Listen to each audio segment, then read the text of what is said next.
যেই ছেলেটা সকাল 10টা-11টায় ঘুম থেকে উঠতো, ওই ছেলেটা এই শীতের ভিতরে এখন সকাল 6টায় ঘুম থেকে উঠে। যেই ছেলেটা খাবার নিয়ে মায়ের সাথে চিল্লাচিল্লি করতো, ওই ছেলেটা এখন চোখের সামনে যা পায় তাই খায়। বুঝতে পারতেছো তো, পরিস্থিতির শিকার। তাই আপুরা, সব ছেলেরা এক হয় না, আর সব ছেলেদের নামে বাজে কথা বইলো না। একবার ছেলেদের জায়গায় গিয়ে দেখো, মানসিক চাপ আর জীবন যুদ্ধ করতে করতে জীবন চলে যাবে।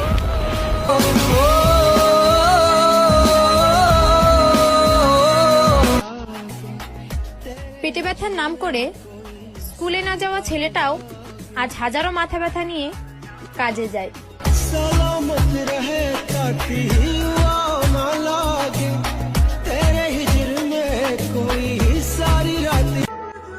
পুরুষের মিথ্যা হাসির কারণ যদি নারী জানতো, তাহলে ওই পুরুষকে কষ্ট দেওয়ার আগে ওই নারীর রুহু কেঁপে উঠতো।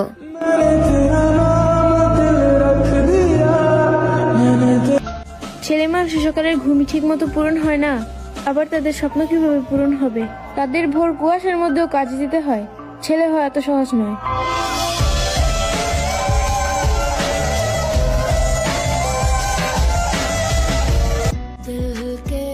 পুরুষ যদি দেহের পাগল হতো, তাহলে নেশা করার টাকা দিয়ে আগে নারীর দেহ কিনতো।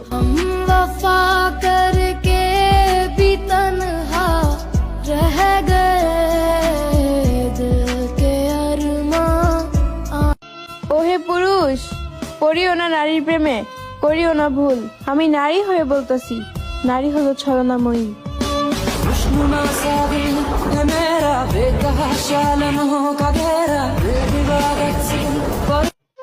যে ছেলে তোমাকে জান, কলিজা, পাগলি বলে ডাকে, ভেবে নিও সে ছেলে তোমাকে শুধু গার্লফ্রেন্ড না, তার জীবন ভাবে।